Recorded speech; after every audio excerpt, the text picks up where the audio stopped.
Now we start the second part of the DNA profiling or DNA fingerprinting.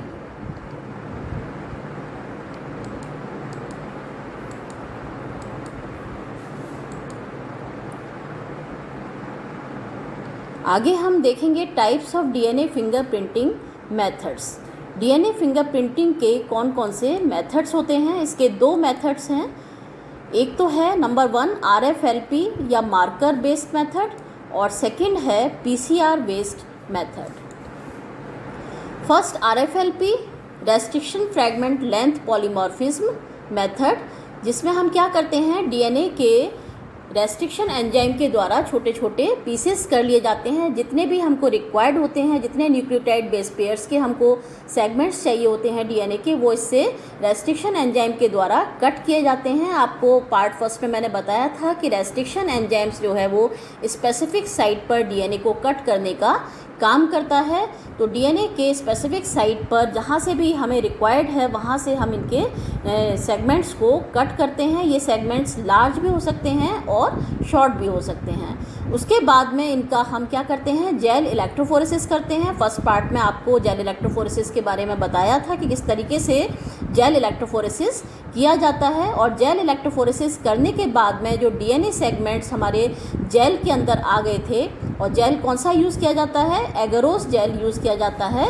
Agarose jail जो है वो कैसा होता है, डीएनए को सेपरेट करने के काम में आता है। इसमें हाइड्रोजन बॉन्डिंग होती है, यानी मॉलिक्यूल्स जो हैं वो पैरेलल होते हैं, और पॉलीएक्रिलामाइड जेल के अंदर मॉलिक्यूल्स जो हैं वो पैरेलल नहीं होते हैं। वहाँ पर कोवैलेंट बॉन्डिंग पाई जाती है, जिसमें प्रोटीन्स का सेपरेशन जो है वो आसान होता है। तो डीएनए और आरएनए के बैंड्स को हम लेने के लिए एगरोस जेल का इस्तेमाल करते हैं। जेल इलेक्ट्रोफोरेसिस से बैंड्स प्राप्त करने के बाद में इस जेल का हम सदर्न ब्लॉटिंग करते हैं, जिसे हम सदर्न हाइब्रिडाइजेशन भी कहते हैं।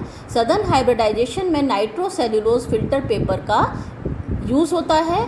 नाइट्रोसेल्यूलोज पेपर बैंड्स को एब्जॉर्व करने का काम करता है। ये एक पूरा प्रोसेस है सदर्न ब्लॉटिंग का, जिसमें हम जेल को नाइट्रोसेल्यूलोज फिल्टर पेपर के ऊपर रखकर फिर इलेक्ट्रिक करंट जो है प्रवाहित करते हैं, जिससे बैंड जेल को छोड़कर नाइट्रोसेल्यूलोज फिल्टर पेपर के ऊपर आ जाते हैं। और इस फिल्टर पेपर पर आने के बाद में इन बैंड्स को सेपरेट कर लिया जाता है और ऑटो रेडियोग्राफ किया जाता है।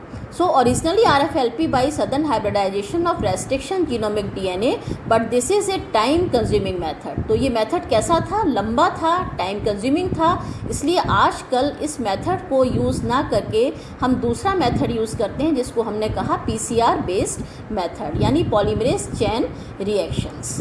तो पॉलीमरेज चेन रिएक्शंस क्या होती है, पॉलीमरेज चेन रिएक्शंस का यूज़ आजकल डीएनए फिंगरप्रिंटिंग में किया जाता है। ये मोस्ट प्रिवेलेंट मेथड है डीएनए फिंगरप्रिंटिंग का। पॉलीमरेज चेन रिएक्शन में डीएनए पॉलीमरेज का यूज़ होता है। डीएनए पॉलीमरेज भी कौन सा हमको चाहिए, जो हाई टेम्परेचर पर काम करता है। डीएनए पॉलीमरेज एक एंजाइम है, और एंजाइम आप जानते ही हैं कि 37 डिग्री से ऊपर एंजाइम जो है वो वर्क नहीं करता। लेकिन यहाँ पर हमको हाई टेम्परेचर पर ये डायग्नोसिस करनी होती है, एनालिसिस करनी होती है। यहाँ पर हम जो डीएनए पॉलीमरेज लेते हैं वो एक बैक्टीरिया से प्राप्त किया जाता है। ये बैक्टीरिया हॉट स्प्रिंग्स में पाया जाता है, जिसका नाम है थर्मस एक्वेटिकस। थर्मस एक्वेटिकस से डीएनए पॉलीमरेज को आइसोलेट किया जाता है, और उस डीएनए पॉलीमरेज से हम PCR यानी पॉलीमरेज चेन रिएक्शन को करते हैं। तो ओलिगोन्यूक्लियोटाइड्स प्राइमर इसमें यूज़ होते हैं, और डीएनए पॉलीमरेज जो है हॉट स्प्रिंग से प्राप्त बैक्टीरिया के से द्वारा प्राप्त किया जाता है, वहाँ पर हम इसका इस्तेमाल करते हैं। तो it is the most prevalent method of DNA fingerprinting that uses for short tandem repeats. This method is readily adaptable for analysing VNTR loci. This technique can amplify the specific region of DNA from a small sample by using oligonucleotide primers and DNA polymerase. The DNA profile of each individual is highly specific. DNA profile जो है वो हर व्यक्ति का, हर individual का एक specific होता है। The chances of 2 people having exactly the same DNA profile is 30,000 million to 1 except for identical twins. तो ज़्यादातर क्या है, इंडिविजुअल्स का डीएनए प्रोफाइल जो है वो हाईली स्पेसिफिक होता है। अब हम आते हैं एप्लीकेशंस पर। डीएनए फिंगरप्रिंटिंग या डीएनए प्रोफाइलिंग की क्या एप्लीकेशंस हैं। फर्स्ट एप्लीकेशन है setting up of A national DNA database. A national DNA database refers to a database of DNA samples set up at national levels against which law enforcement agencies can match the suspect DNA of criminal। तो इनका एक database तैयार किया जाता है जिससे criminals का database जो है, जो सस्पेक्ट लोगों का डेटाबेस है, वो ज्ञात किया जा सके। सेकंड एप्लीकेशन है reuniting of lost children with their respective parents. जो बच्चे खो जाते हैं कभी वॉर के अंदर, वायलेंस के अंदर या नेचुरल डिसास्टर में, उन बच्चों का डीएनए मैच करके उनके पेरेंट्स के साथ में उन बच्चों को उनके पेरेंट्स तक पहुंचाया जाता है। तीसरा एप्लीकेशन है identifying bodies and body part done by DNA profiling of bones, teeth and here in particular case. तो बॉडी पार्ट्स का आइडेंटिफिकेशन डीएनए के साथ किया जा सकता है। पैटर्निटी के एस्टेब्लिशमेंट में भी डीएनए फिंगरप्रिंटिंग के द्वारा केसेस को सॉल्व किया जाता है, जहाँ पर बायोलॉजिकल फादर बच्चे का कौन है ये आसानी से डिटरमाइन किया जाता है। फाइनेंशियल इश्यूज जो हैं वो सॉल्व किए जा सकते हैं उनकी मेडिकल हिस्ट्री को याद करके। नेक्स्ट है solving the baby swapping case in hospitals are very common. बच्चों को चुराने का जो काम होता है हॉस्पिटल्स के अंदर, वहाँ पर उन बच्चों का डीएनए लेकर उनके पेरेंट्स से मैच करके डीएनए फिंगरप्रिंटिंग जो है एक अपना बड़ा योगदान देता है। नेक्स्ट है application in forensic diagnosis establishing identity of criminal and rapist. Criminal और रेपिस्ट का पता करने के लिए फॉरेंसिक डायग्नोसिस में डीएनए फिंगरप्रिंटिंग का यूज़ होता है। नेक्स्ट है solving immigrant disputes through DNA data bank. DNA data bank से इमाइग्रेंट डिस्प्यूट्स को सॉल्व किया जाता है। Next application of DNA profiling in livestock industry by artificial insemination, embryo transfer and selection of breeding line etcetera, so the small scale और commercial farmers can be benefited by selecting good breeds of animals. तो अच्छी breeds प्राप्त करने के लिए live stock industry में इसका बहुत अच्छा यूज़ होता है। Next DNA profiling in medicines is useful in genetic counseling like bone marrow transplantation for patent making and recognition of microbial strains etc. This technique is quite significant। ये genetic counselling में या bone marrow transplantation में, medical line में, patent making में और microbial strains को ज्ञात करने में इसका उचित इस्तेमाल होता है। नेक्स्ट है it is also useful in the diagnosis of parasitic disease. Parasitic disease को ज्ञात करने में इसका इस्तेमाल होता है।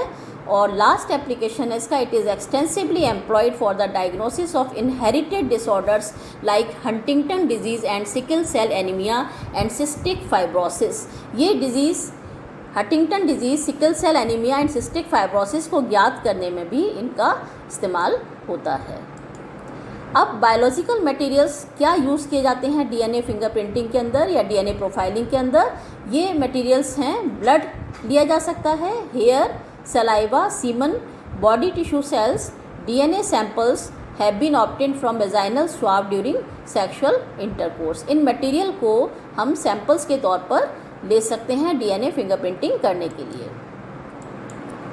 DNA profiling can solve crimes. अब जो मेन एप्लीकेशन है इसका, क्राइम्स के अंदर इसका बहुत यूज़ होता है। क्राइम के अंदर, पैटर्निटी के अंदर, केसेस को सॉल्व करने में, रेप के अंदर इन डीएनए फिंगरप्रिंटिंग का यूज़ अधिक होता है। तो क्राइम्स में the pattern of the DNA profile is then compared with those of the victim and the suspect. If the profile matches the suspect, it provides strong evidence that the suspect was present at the crime scene.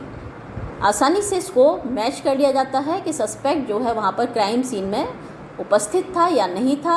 If the profile does not match the suspect, then that suspect may be eliminated from the inquiry. यदि वो match नहीं करता है तो वहाँ से suspect को free कर दिया जाता है। नेक्स्ट, ए violent murder occurred. Violent murder के केस में भी डीएनए फिंगरप्रिंटिंग का यूज़ किया जा सकता है। Forensic teams retrieved a blood sample from the crime scene, वहाँ से ब्लड सैंपल्स को लेकर उसका डीएनए फिंगरप्रिंटिंग करते हैं, जिससे पता चलता है कि विक्टिम कौन है। यहाँ पर आप देख सकते हैं was the suspect at the crime scene, ये सस्पेक्ट का प्रोफाइल है, फर्स्ट कॉलम में सस्पेक्ट का प्रोफाइल है। ये जेल इलेक्ट्रोफोरेसिस के बाद में डीएनए फिंगर प्रिंटिंग किया गया है। सस्पेक्ट का प्रोफाइल लिया है, ये ब्लड सैंपल लिया है क्राइम सीन से, और ये विक्टिम्स का प्रोफाइल है। यहाँ पर आप देख सकते हैं कि ये बैंड्स जो हैं वो आपस में मैच कर रहे हैं, तो ये मैच करने वाले प्रोफाइल से हम पता कर सकते हैं कि यही सस्पेक्ट है। विक्टिम जो है वो सस्पेक्ट जो है वही विक्टिम है। यहाँ पर आप देखिए ये नीचे वाले बैंड्स भी मैच कर रहे हैं और ऊपर वाले बैंड्स भी मैच कर रहे हैं।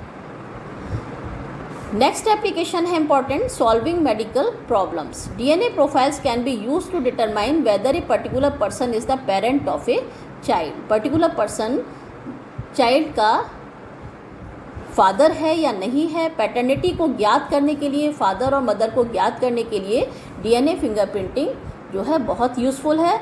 This information can be used in paternity suits, inheritance cases and immigration cases. ये एक एग्जाम्पल है पैटर्निटी का। By comparing the DNA profile of a mother and her child, it is possible to identify DNA fragments in the child which are absent from the mother and must therefore have been inherited from the biological father. इस तरीके से paternity test किया जा सकता है। यहाँ पर आप देखिए ये मदर का प्रोफाइल है, ये चाइल्ड का है, और ये मैन का प्रोफाइल है। यहाँ पर आप देखिए ये डीएनए जो है वो बच्चे का मदर से और फादर से दोनों से मिल रहा है, तो इससे ज्ञात होता है कि ये बच्चा जो है उसके बायोलॉजिकल फादर और मदर यही हैं। कुछ फेमस केसेस हैं। एक केस है in 2002 Elizabeth Hurley use DNA profiling to prove that Steve Bing was the father of her child Demi. Next case है Colin Pitchfork was the first criminal caught based on DNA fingerprinting evidence. He was arrested in 1986 for the rape and murder of 2 girls and was sentenced in 1988. Next case है O.J. Simpson was cleared of a double murder charge in 1994 which relied heavily on DNA evidence. ये कुछ famous cases हैं और इसके साथ ही ये topic ख़त्म होता है।